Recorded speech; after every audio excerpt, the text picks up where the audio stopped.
Praise the lord. దేవునికి స్తోత్రాలు. నేను pastor Ratna Maitra from Praise God Ministry. ఈ రోజున యేసయ్య మన కోసం ఏ వాగ్దానాన్ని ఏర్పాటు చేశారో ఒకసారి చూద్దాము. హెబక్కుకు రాసిన గ్రంథము 2వ అధ్యాయము 1వ వచనము. ఆయన నాకు ఏమి సెలవిచ్చునో నా వాదము విషయమై నేనేమి చెప్పుదునో చూచుటకై నేను నా కావలి స్థలం మీదను గోపురం మీదను కనిపెట్టుకొని ఉందుననుకొనగా. Habakkuk chapter 2 verse 1. I will stand my watch and set myself on the rampart and watch to see what he will say to me and what I will answer when I am corrected. దేవునికి స్తోత్రాలు. ఇక్కడ ప్రశ్నలు జవాబులు మనం చూస్తున్నాం. హబక్కుకు గ్రంథంలో ఈ యొక్క అస్సరీయులు, ఈ యొక్క నార్దర్న్ కింగ్డమ్, ఉత్తర రాజ్యమైన ఇజ్రాయేలీని, ఆ 10 గోత్రాలతో ఉన్న ఇజ్రాయెల్ రాజ్యాన్ని శత్రువులు తీసుకొని వెళ్ళిపోయారు, బందీలుగా తీసుకొని వెళ్ళిపోయారు. ఎందుకు మనం బైబిల్లో చదువుతుంటే because of their violence, because of their disobedience, because of their not following what God ask them to do. ప్రతి ఒక్కటి కూడా దేవునికి విరోధంగా చేసి వారు శత్రువుల చేతులకు వెళ్ళిపోయినట్టు చూస్తున్నాం. దాని తర్వాత 100 సంవత్సరాల తర్వాత యూదా రాజ్యం, 2 గోత్రాలు, బెంజమిన్ జూడా గోత్రమైన యూదా రాజ్యం కూడా అదే విధంగా వాళ్ళు కూడా అదే ప్రవర్తనలో ఉన్నారు. వాళ్ళు మేము దేవుళ్ళు నడుచుకుంటున్నాము అని అనుకుంటున్నారు, కానీ దేవునికి చాలా దూరంగా ఉన్నారన్నప్పుడు ఇక్కడ హబక్కుకు ప్రవక్త కొన్ని ప్రశ్నలు దేవునితో మాట్లాడుతూ ఉన్నారు. How long shall I cry? ఎంతకాలం మీరు నన్ను ఏడవమంటారు? ఇక్కడ ఎన్నో హింసాత్మకమైన కార్యాలు జరుగుతున్నా, అలాగే ఇనిక్విటీ, ఎంతో పాపం పెరిగిపోయింది, ఎన్నో ట్రబుల్స్, ఎన్నో సమస్యలు వచ్చినాయి మా దగ్గరికి, నా ఎదుటే దోపిడీలు జరుగుతూ ఉన్నాయి, హింసలు జరుగుతూ ఉన్నాయి, అలాగే చట్టానికి ధర్మశాస్త్రానికి ఎవరు బద్దులుగా లేరు, అదొక పవర్లెస్గా, ఏమి శక్తి లేని దానిగా ఉంది, అలాగే న్యాయం అనేది అసలు ముందుకు వెళ్ళడం లేదు, ఆ యొక్క నీతిమంతుల చుట్టూ ఈ యొక్క దుష్టులు చేరి ఉన్నారు. ఇలాంటి సమస్యలతో, ఇలాంటి ఈ యొక్క పరిస్థితిలో ఎంతకాలం మమ్మల్ని ఈ విధంగా ఉండమంటావని హబక్కుక్ గారు దేవుణ్ణి ప్రశ్నిస్తూ ప్రార్థన చేస్తూ మాట్లాడుతూ ఉన్నారు.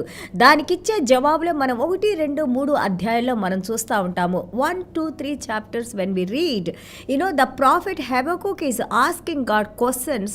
How long shall we go through with this violence? The contentions are increasing and the law became so powerless and people are just stealing from each other and there is no righteousness, there is nothing that whatever we learn, these things we are not able to see here. So how long you want me to cry, Lord, and I want to hear answer from you. Then when we see that from verse 5 to 3rd chapter end, we see that how God is talking to prophet and what all the comfort and also what all the wise and what all the words that what all the prophecies which God is giving to Habakkuk. So అలాగే 3వ అధ్యాయము 17 నుంచి 19 వచనాలు మనం చూస్తుంటే, ఏదైతే మనము హింసాత్మకమైన మాటలు మాట్లాడుకుంటున్నామో అవన్నీ కూడా 2వ అధ్యాయం అయిపోయి 3వ అధ్యాయం 17, 19కి వచ్చేసరికి entirely everything has been changed, అంతా మారిపోయినట్టు మనం చూస్తున్నాము. అలాగే ప్రవక్త అంటున్నారు, whatever happens in my life I will rejoice in the Lord. ఏంటి ఆ మధ్యలో జరిగింది ఏంటంటే, ప్రవక్త గారితో దేవుడు మాట్లాడారు, ఏ విధంగా కార్యాలు జరిగించబోతున్నారో, ఈ సమస్యల నుంచి ఏ విధంగా బయటకు తీసుకొని రాబోతున్నారో బుద్ధి కలిగిన వారు ప్రవక్త గారు మాట్లాడినప్పుడు అట్లీస్ట్ మారు మనసు పొంది దేవుని దగ్గరికి పశ్చాత్తాపంతో వచ్చినప్పుడు మళ్ళా తిరిగి దేవుని కృప కనికరంలో ఏ విధంగా పోగొట్టుకున్నవన్నీ వారికి తిరిగి దేవుడు అనుగ్రహించి లేడి హృదయం వలె గంతులేస్తూ దేవుల్లో ఆనందంగా ఉండే విధంగా ఏ విధంగా చేస్తానని దేవుడు అద్భుతంగా మాట్లాడిన మాటలు మనం ఇక్కడ హబక్కుక్ గ్రంథంలో మనం చూస్తూ ఉంటాం. దేవునికి స్తోత్రాలు. చూడండి, మన ఆలోచనలు, మనం వేసే ప్రశ్నలు, లేకపోతే మనం ఆలోచించగలిగిన శక్తి చాలా తక్కువ. జగత్ పునాది వేయకముందే దేవుడు ఈ భూమి మీద జరిగే కార్యాలన్నీ దేవునికి తెలుసున్నాయే. అంత జ్ఞానం కలిగిన దేవుడు ఒక సామాన్య మానవునికి, ఆయన సృష్టించుకున్న మానవునికి అర్థమయ్యే విధంగా చెప్పటానికే ఈ రోజున యేసయ్య ఈ భూమి మీదకి వచ్చి నీకు నాకు ఇంకా మనం అర్థం చేసుకొని నడవటానికి ఈ పరిశుద్ధ గ్రంథాన్ని దేవుడు మనకిచ్చి ఆ పరలోక రాజ్యపు లోతులు మనం తెలుసుకొని ఏ విధంగా మనము వాటిని అందుకుంటానికి ఏ విధంగా మనం నడవాలో ఈ బైబిల్ గ్రంథం మనకు నేర్పిస్తూ ఉంటుంది. నిన్ను, నీ కుటుంబాన్ని, నీకున్న సమస్తాన్ని కాపాడి ఆ యొక్క నరకంలోంచి మళ్ళీ తిరిగి దేవుని యొక్క హస్తాల్లోకి తీసుకొని వచ్చేదే, సాతాన్ చేతిలోంచి తిరిగి మనం దేవుని రాజ్యంలోకి రావడానికి మనకి నేర్పించేదే బైబిల్ గ్రంథం, దారి చూపించేదే బైబిల్ గ్రంథం.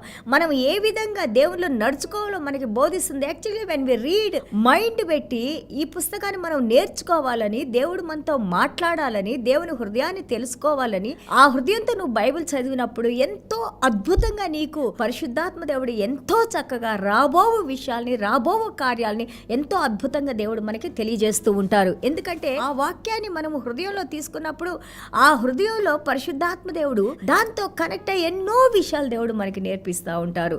దేవునికి స్తోత్రాలు. అలాగే చూడండి, God is the source of all the joy even the circumstances. 2 సంవత్సరాలు కరోనా వ్యాధి వచ్చింది కదా, ఇంకా it's not that it is eradicated, అది పూర్తిగా పోలేదు. కానీ దేవుని మహాకృపలో whatever it may be, దేవుడు మనల్ని ఇంకా సజీవుల లెక్కలో ఉంచారు, ఆయన రెక్కల కింద భద్రపరిచారు. ఈ ఉన్న జీవితము దేవుని కోసం నేను జీవించాలని మనం ఎప్పుడైతే మనం దేవునికి సమర్పించుకుంటామో, you will see the works of the Lord in our lives. దేవుని కార్యాలని మన జీవితాల్లో మనం చూస్తాము. మారు మనసు పొందాలి, పాత జీవితాన్ని విడిచిపెట్టాలి. అట్లీస్ట్ కరోనాకు ముందు మనం ఏ విధంగా ఉన్నామో మళ్ళీ అవే పొరపాట్లు, అవే mistakes, whatever we use to do before, we should stop doing those things. అవన్నీ కూడా మనం ఆపేసాలి. దేవునికి అసహ్యకరమైనవి, అసభ్యకరమైనవి, దేవుడికి హేయకరమైన కార్యాలు మనం చేయకూడదు దేవుని బిడ్డలుగా. దేవునికి స్తోత్రాలు. So and also the heart of gospel. చూడండి, మనం సువార్త విన్నప్పుడు, వాక్యాన్ని విన్నప్పుడు, దేవుడు మనతో మాట్లాడుతున్నప్పుడు it has to change our personality. మన వ్యక్తిత్వాన్ని అది మార్చాలి. అందుకే అపోస్తలుడైన పౌల్ గారు అంటారు, యూనో, మన యొక్క ప్రవర్తన, మన యొక్క ప్రతిది కూడా లివింగ్ సాక్రిఫైసెస్. దేవునికి ప్రతిరోజు జీవం కలిగిన ఒక బలి అర్పణగా మనము దేవుని యొక్క బలిపీఠం మీద ఉండాలంట. అంటే everything we need to every day ఫ్రెష్గా దేవుని సన్నిధానానికి రావాలి.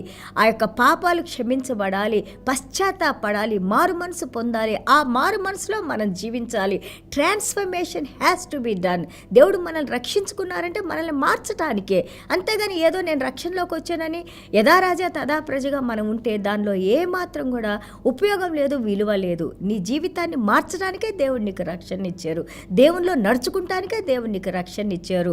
ఆ మారు మనసు పొందే దేవుని నువ్వు ఆ యొక్క మహిమపరచడానికే దేవుడు నీతో మాట్లాడుతున్నారు.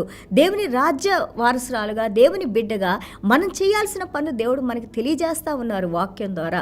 దాన్ని మనం తప్పకుండా చేయాలని దేవుని వాక్యం మనకి తెలియజేస్తూ ఉంది. దేవునికి స్తోత్రాలు.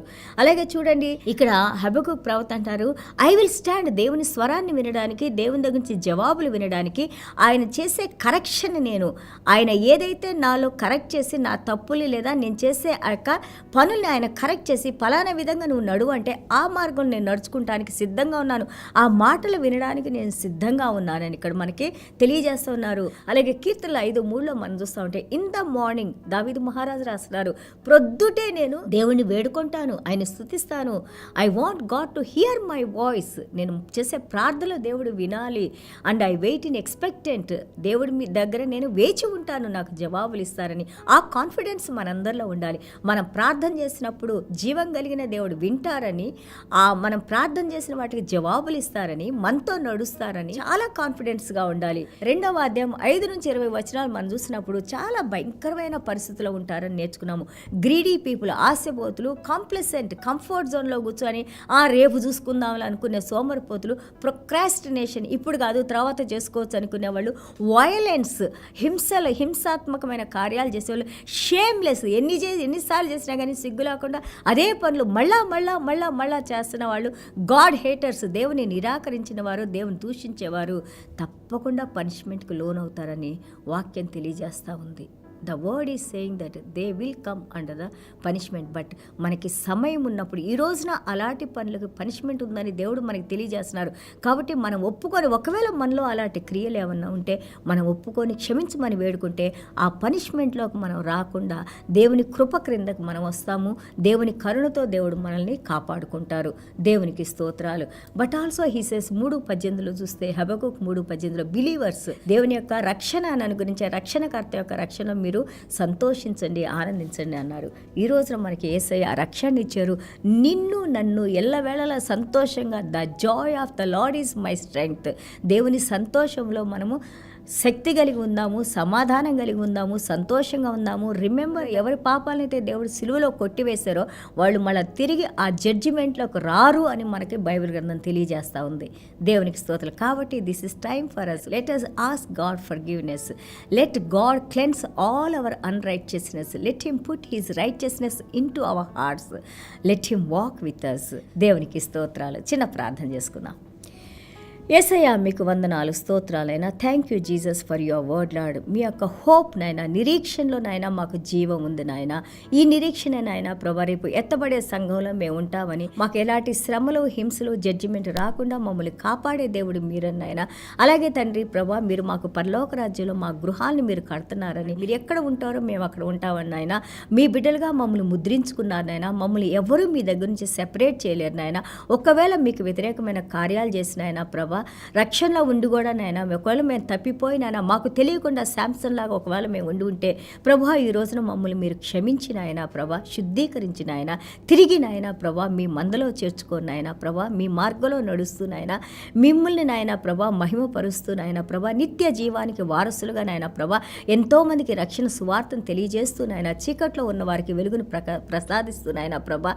ఇదిగో నాయన, మీరు చేయమన్న కార్యాలని నాయన ప్రభా చిత్తశుద్ధితో చేస్తున్నాయన ప్రభా, మిమ్మల్ని మహింపరిచే బిడ్డలుగా మమ్మల్ని దీవించమని వాక్యం వింటున్న ప్రతి ఒక్క బిడ్డ కూడా నాయన ఈ వాక్యాన్ని అర్థం చేసుకోగలిగిన శక్తిని ఆయన, ఈ వాక్య ప్రకారం నడవటానికి నాయన మీరు సహాయం చేసిన ఆయన ప్రభా, వారి హృదయాల్లో సంతోషము, ఆనందము, సమాధానము, అలాగే మంచి ఆరోగ్యాలు, దీర్ఘాయుష్నిచ్చిన ఆయన మీరే మహిమా, ఘనత, ప్రభావాలు పొందుకోమని యేసయ్య దివ్యమైన నామములో తండ్రి ఆశీర్వదించి ప్రార్థన చేస్తున్నావు తండ్రి.